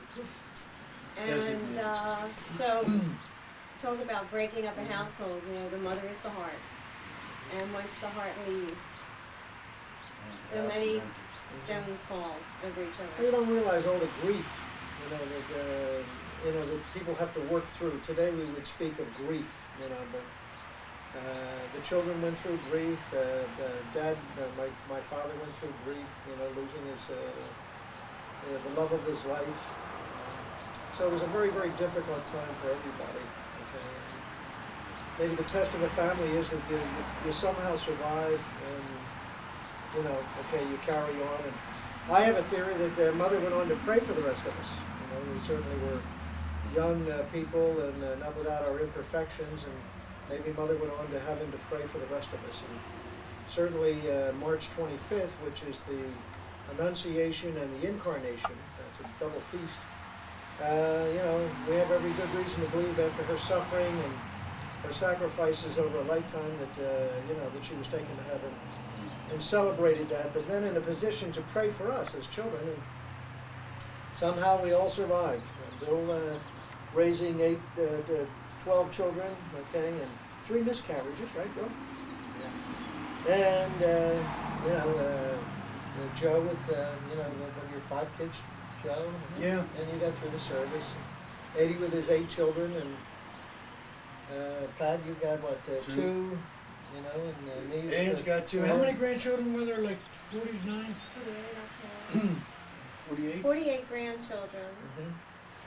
and I don't know how many great-grandchildren now because it's really a big number. I'll give you a tally. You'll give me a tally? I'll give you a tally. Oh, someday. I have it broken down. There's equal amount of girls to boys at this Yeah. point. Wow. Could you just shut that off just a moment, hon? SHIT, out in the street. I tried to put information on the internet one time. I couldn't get it to work. I can't do it. And I don't know where it went. It just all disappeared. And I tried to It's out there in cyberspace. I tried to get it somewhere. back, and it's like, yeah, it's in cyberspace. Come back here. But I found out that you're not supposed to put live people in there. People who are still living, you're not supposed to put in Oh, there. really? And Oh, yeah, liabilities? yeah, and I didn't realize that notes can go in. If you have it on there, that it can go in. So I wanted to, try to pull it back, but it was gone. It was missing. Yeah. So and I wanted to take off the I live don't people. even take bother off any getting notes involved in the had. typing. I hope that wasn't mine that went on there. I don't know. About, I think I know whose it is, but It won't get on this tape. It could be What do you mean Karen. about the pub? Yeah, about pug. Is it pug or pud? Pud. Pud with a D. Yeah. And what was Grandpop's Pud? nickname? Or Pud. Pud, yeah. Pud. I think that's short for Like Puddhead. Pudd'nhead. Oh, Pudd'nhead. And what was Pud. his brother's name? Oh, yeah. Cap Kearns. Cap Kearns. Well, Grandpa. Cap Kearns and Pud obviously didn't get along because this Mary Buchanan, who my dad married much later after my mother died, she recounted the story that Cap Kearns was, no, Pud, her grandfather, was in a barber chair, and after he had a shave, they put this hot towel on your face, and he says his brother Cap Kearns came in the door, walked up, and he had a brick in his hand, and he pulled away the thing and went bang, Oh and my. smashed him in the face with a brick. You know, you have to understand, people were tougher, you know, quote unquote, or even more brutal. So he had a brother named Cap. Yeah, and his brother came in Cap. and whacked him in the face with a brick. And he We capped don't him know what with a the brick. They really. we don't know what the argument was about. But like, it was so bad That's violent, yeah. that after my mother got married to my father, we were walking down the street. My mother says, "Uh-oh, there's my father across the street," and she pointed him out. And she said, "Do you want to meet him?" And my dad said, you know, after knowing all the story about him, he said, "No thanks, let him go his own way." You know, so he never even wanted to bother to Was that meet Pud? him. That was Pud. That was Pud. Good Kearns. You gotta think your mother didn't see her father And yeah, since and she was 9. I mean, Hood was gone, yeah, and then finally, all mother his was. life. She We still. don't even know when he died. When did he die? When did Pud die? How did We he don't die? know. Do you know who has all this information? It's really funny how she retains some of it. Is And Francis? Frances. I mean, Really. she's forgetful in many ways, but she has things like that. Oh, long-term memory. Wow. That's good, yeah.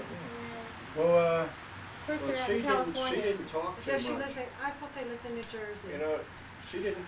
Francis? Francis Frances didn't talk too Warrington? much. She thought a lot. well, I heard. And not sure. Maybe I it's don't think she illusions. was too social. Yeah, this is another story not for the internet. I heard that Cap Kearns was arrested and sent out to Western Penitentiary in Pittsburgh. No, actually, that was Jake. Oh, Jake Kearns? Is that his Was brother? it? Was that their third? There were 3 of them. There was 3 of them. Anyway, here Yeah, they Jake. can afford to be in love. Jake was in a jailbreak escape, and supposedly he was shot to death in a prison escape at Western Oh. Penitentiary. He's the one I looked at. Oh, really? Well, you're Who said- who nothing said like that? him. Put him in Mary. Minus the brick marks. Really? Who, mother Mary. said that? Yeah, Mary Buchanan. Oh, yeah. And said that I, probably most favored Jake. Jeez. How does Mary Buchanan know? Well, because she grew up in that neighborhood, Oh. so and she That's kinda- why she- Dad got married to her, because they were, they were always in the acquaintance of the group of people. Yeah. that She was an traveled with Aggie. And what's an Aggie?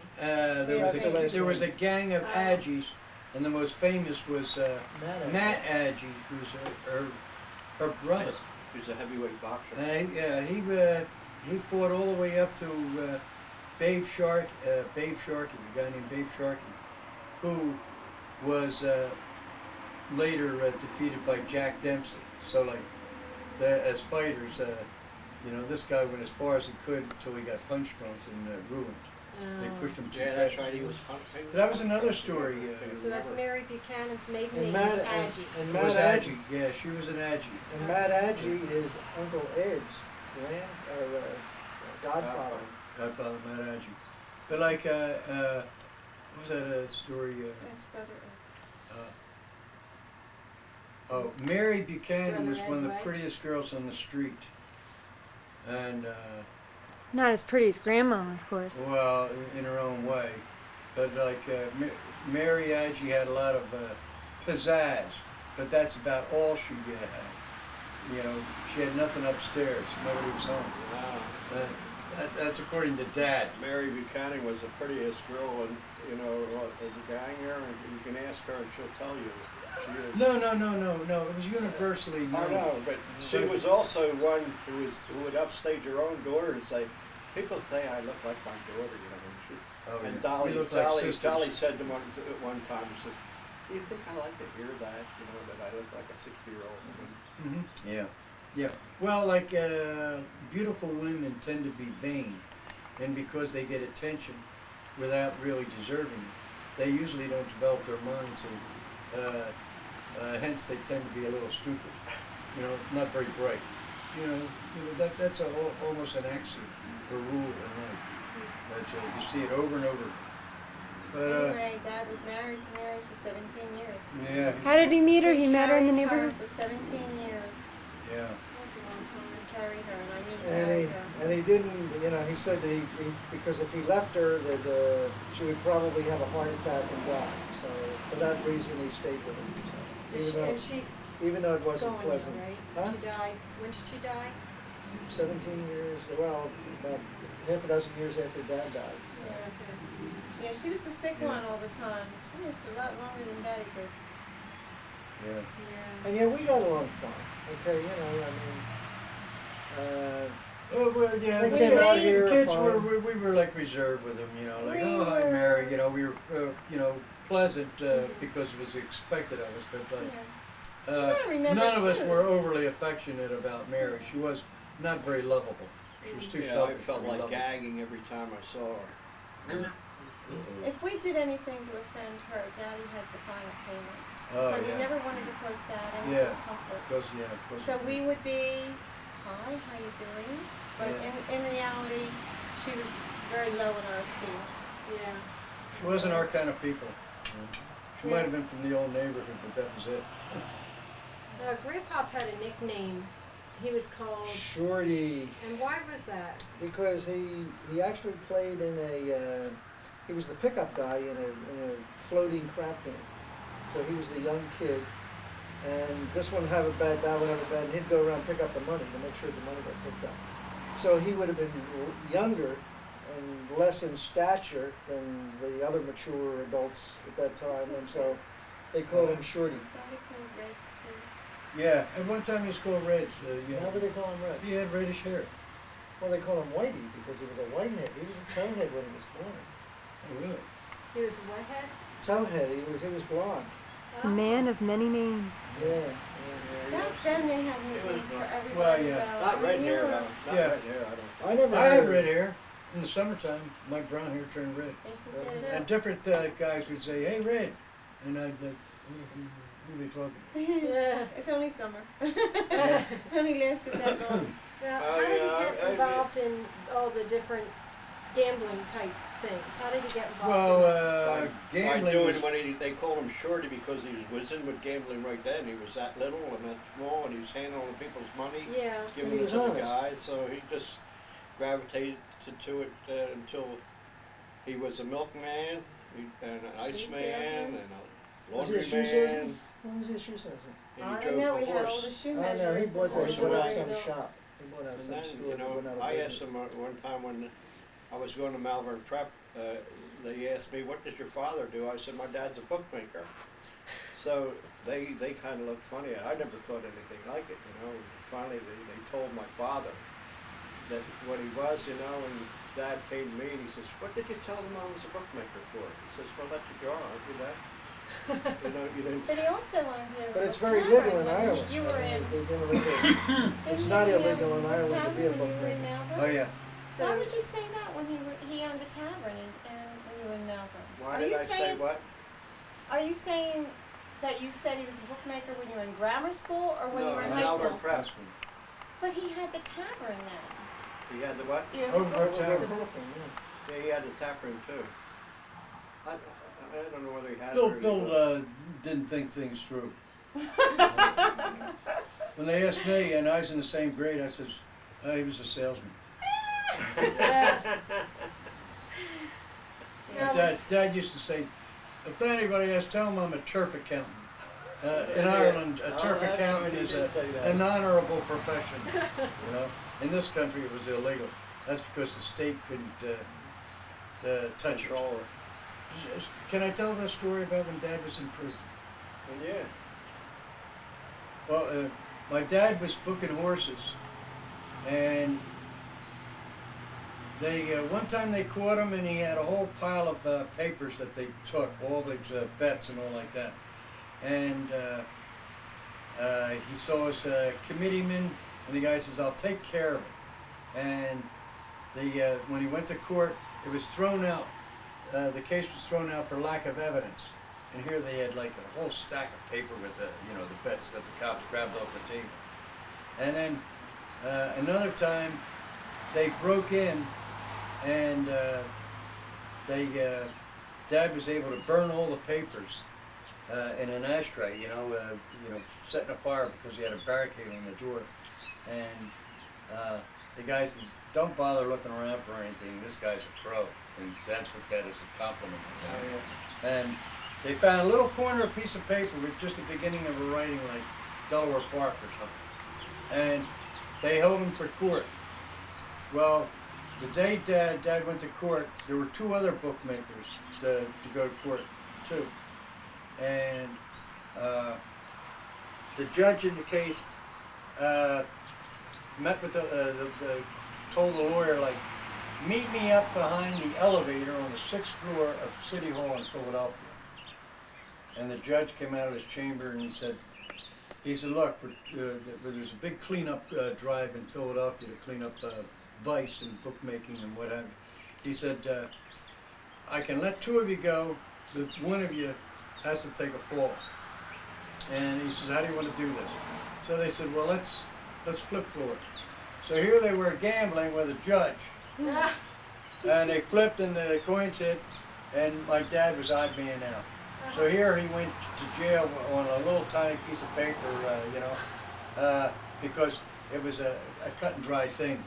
So he got 90 days, and he went up to Holmesburg. Of course, it was, predominantly white up there then. And he says, "Joe, it was one of the best times of my life." He says, "I laid out in the sun all day and I got a tan." He says, "I could work out." He said, "We had a ball game every day." He says, "I didn't have to worry about anything." And he says, and to make because I used to play with his tools and get them lost. And he says, "And everything was in its proper place."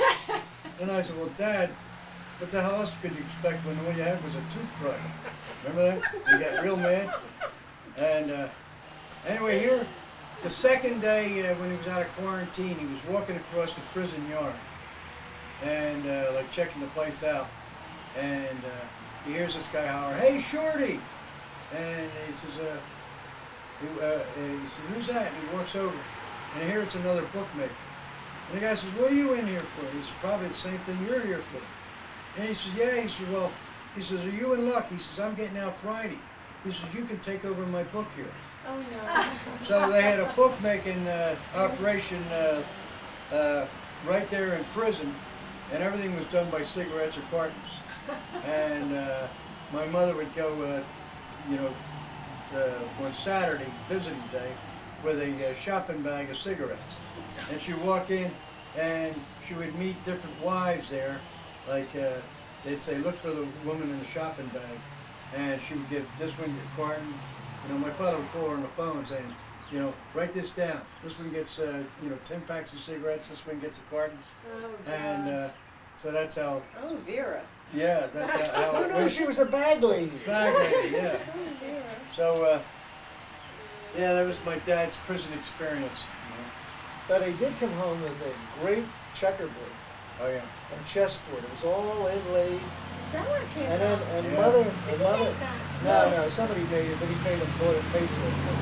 And then that beautiful music box, that inlaid music box, Oh, yeah, that too.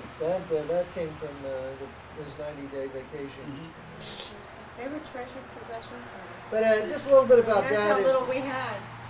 a little bit about Dad's early life. Okay, he was a iceman. Okay, and so he would put I think 100 pounds on a 100 shoulder. pounds, yeah. 100 pounds, and okay. you walk up 3 or 4 flights. And you of walk up stairs. 3 or 4 for your apartments, the walk-up apartments, And the and back- they drop the off back. a quarter here and a quarter there and a quarter 50 there. here. And then you come down, and then, of course, that was what the ice boxes were. You know, they needed to deliver these boxes of ice. And the guy said of him that he was the best iced man in West Philadelphia. He took that as a compliment. Because he wasn't big, he was only like your size, Joe. He was only about 135. Yeah, you know what is the guy's name he worked for? It just came to me, Callahan. It's a guy named Callahan he worked for. Okay. He says, yeah, you're the best in West Philadelphia. It was a horse and wagon ice wagon. Dad liked to work. Very He did, when he did work, he liked to work, and he worked Oh, hard. yeah, he he was was a a worked hard. good worker. Yeah, when we were working on the barn, he was always hustling and trying to push us and get more out of us, you know. And then he was a milkman, so I know he had to go down the shore. Okay, he worked down the shore for a little while. Okay, you know, with a route, that's what they did. Is that when we spent a month down the Yeah, shore when Dad had but to also go? he would be up here working, but No. but they continued to let us go down the shore. You see, so he would be down there working, and Oh, He would work when- in Philadelphia. he We worked would in the go, city, and too. When we would were go down younger, the when shore. we were younger, he was probably carrying the milk down the shore. Remember when we were in Wildwood? For like a month? Why would he be doing work down there when he's a milkman in Philadelphia? What did Yeah, he do when, no, when no, he summer did- came? he transferred down yeah. there, yeah. Oh, you were 'Cause it was- transferred 'cause it down was there? Yeah, more work. transferred down there. Because all the people from Philadelphia went down the shore, and then they So were the milkmen milk down there, dropped so off we in Philly, volunteered. so they went down there. One of his customers, he told me, was what's his name? Kelly. You know, Grace Kelly's father, Yeah, John Deere. John B. Kelly. Brick Yeah. fire. And he used to deliver milk for the Kelly family down in Ocean City. So that was like his territory down there. And we used to spend like at least 2 weeks. A You know, month, it was like a month. then. well, sometimes a month. You know, down in Wildwood. 6 weeks. But, People that were really affluent got to do that, not just, you know. Uh, And so right. we were really fortunate Yeah. that we got to do this. Yeah. And I don't even remember, I was really young when that was taking place. Do you remember, Jeff? Yeah, I do. You know, I got don't lost down remember, there you know, once. when I was down there, I don't remember seeing Dad, even though we would be down there He would in be on summertime. weekends. In summertime, I don't remember living down there doing milk work and you No, know, living but- in the house. that was like sort of like the later years. When we were little, I guess you know, like we'd go down like Shoebies. You remember the little race cars they built out of sand? And we were like 4 years old. You know, like back in that period. That's when he was busting his son. It was like in, I guess towards the late 30s that he got active in bookmaking, and we were bigger. In other words, 6 or 7. And then during the war years, we got down there. Well, that was Was- that was the deal. I mean, so here he was, the Iceman, graduated to the Milkman, which was meant more money. Okay, but you know, you got it because you were a good Iceman. You got to be a milkman because milkman made big money or good money. Okay. Then, because he, you know, had a connection with a floating crap game, whoever it was that says, "Oh, go pick those things up," and it was just a nickname. It sounded like he did it all the time, but it might have been only a couple times that he did that, you know. And then he got it. You only have to do one dumb thing to get a nickname. Yeah. And it was like me when I was in Philadelphia playing with the kids there. I went to another group, I was playing ball. And I went to the next neighborhood, which I knew somebody, and they said, "You want to play ball," you know? So they started calling me Greenie. I said, "What do you call me Greenie for?" He said, "Every time I see you, you're wearing something green on." I didn't know your name, you know? So my name was Greenie for a little while. And Uncle Ed was known as Bean Bopper. Yeah. Because this big kid, about 16, was fooling around with him and took his baseball bat off him. And Didn't finally remember Uncle Ed got the bat off him and he went bang and hit the guy on the head and knocked him out. Wow. And after that he was known as Bean Bopper. Yeah, but And then, then the kids on Litchfield Street I think- became known as the Bean Bopper Gang. And, you know, hey, I'm older than Ed. Why does the gang have to be named after him? Oh, jeez, they thought it was great. well, he was the leader of the gang, the Yeah. beanbagger. But then Mother straightened that all out because those names could stick with you. So she reminded his name is Eddie. Mm. Okay, so. Yeah, he was called Beanie. Remember, for a long time. And so then after that he It's like got a. Dad was called the Kelly brothers. Oh, he and his friend Charlie Walls got together and they would fight at the boxing, down at the boxing, Yeah, amateur prize fighter. Actually, the people paid to come in and they were a preliminary bout. They would call themselves the Kelly brothers. They would bang each other pretty good, you know. And then the main event would come on later on. So We had a it couple. would make $20, They which just might be No, like no. $200. $5. Well, $5 might have been like $50. I mean, purchase. Yeah, oh, yeah, yeah. So, you know, it's like, hey, let's go make, $50. You know, that's a good thing. So brother 25 would for fight you. brother? They really weren't brothers. They I mean, weren't it was brothers, Charlie Charlie Walls. Walls. Yeah, it was Charlie Walls and Bill Howley. But they took the name Kelly. The Kelly Kelly brothers. brothers. Yeah, they did. A pseudo. It was a come on for their two Kelly brothers The fighting. Aggie fights. Aggie fights. It would be they would pay Fighting just to watch the two brothers see how much one would beat the other one up. Yeah. Yeah, you know who else was a fighter? Murtha, Frank Murtha. Yeah. Dad said he was a heck of a fighter. You're kidding, Yeah. that quiet gentleman. Yeah, he was a quiet gentleman, but he was a good fighter. So, And these people started with Dad when he was very young, and the day he died, they were still his friends. Yeah. You know, I mean, they've been a part of our life since the day we were born. The old names. Dad did, Frank Bertha took me fishing one time down the shore.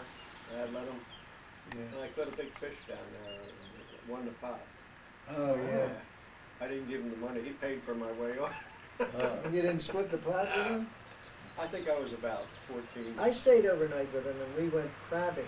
It was raining, it was, boring, and, it was nice to sleep over and, be experienced. Dad had taken me out, he made arrangements for me to go out on a tugboat on the Delaware River. So me and I don't know who, maybe Joey Warrington, maybe Jimmy, okay, but I mean, we went, here we are, young kids, I guess we're, like 6, 8 years old, 10 years old, somewhere around there, but we got on the trolley, got on the subway, got off at the Delaware River, looked up this address, okay, and then we went out on the tugboat, so.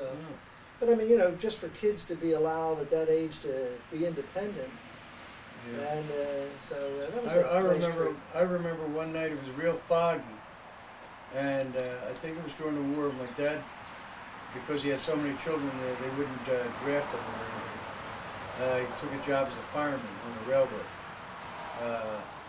and he brought Bill and I down. Remember Gerard Down to Point? the railroad yard. We were down a railroad It yard. was so foggy you And we couldn't met- see the cars. Yeah, we met my uncle Jim down there, and he was the engineer moving freight around in the yards there. And we climbed up in his locomotive, and he fired it up for us. And Dad says, "Oh, here's what I do, Joe," And he was throwing the coals.